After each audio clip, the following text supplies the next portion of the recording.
Back when you attended school as a child, you may have learned about the Industrial Revolution. The first Industrial Revolution occurred in the 18th and 19th centuries all across Europe and America. During this period, humanity moved from an agrarian-based rural society of farmers into an urbanized industrial area that later developed into some of our country's largest cities. This movement was brought about by the development of mechanization in the form of iron and textile industries, as well as the power of the steam engine for our transportation needs.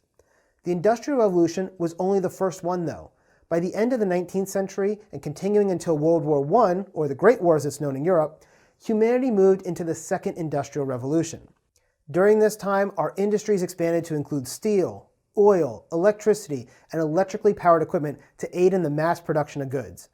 During this time period, cars were developed with their internal combustion engines that made transportation even more convenient and efficient. At the same time, the light bulb began to replace candlelight, allowing us to work longer into the night. And of course, communication across great distances became possible through the use of our telephones.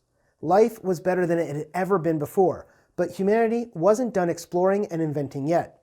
Technology continued to expand in its use, but there weren't any real major breakthroughs until the end of the 20th century. It was around 1980, and technology had jumped to yet another level.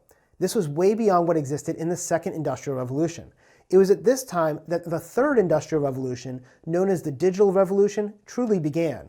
With the advancement of analog and digital electronics, humanity began to utilize life-changing technologies on a daily basis, including the personal computer, the internet, and the entire spectrum of information and communication technologies. Many of these things are the things you're responsible for within your organization, and it was during this Third Industrial Revolution that ITIL was first created. ITIL was originally developed as a series of best practices and guidance on how to run an information technology organization. In fact, ITIL, as it was originally developed, was an acronym that stood for Information Technology Infrastructure Library. ITIL began in the 1980s as a way for organizations to create processes and procedures to better run their IT systems. Throughout the last 3 decades, ITIL became the de facto standard around the world for IT service management. As we moved as a society from the First Industrial Revolution to the Second and then on to the Third, we're now at a crossroads again. Now we're moving into the Fourth Industrial Revolution, and it is happening right now. The Fourth Industrial Revolution is marked by the creation of cyber-physical systems, where a fusion of technologies has blurred the lines between physical and digital realms. This includes the use of technologies like robotics, nanotechnology, artificial intelligence, the Internet of Things, autonomous cars, and so much more. This explosive growth in technology in the early 21st century has transformed our world economies as well as ourselves.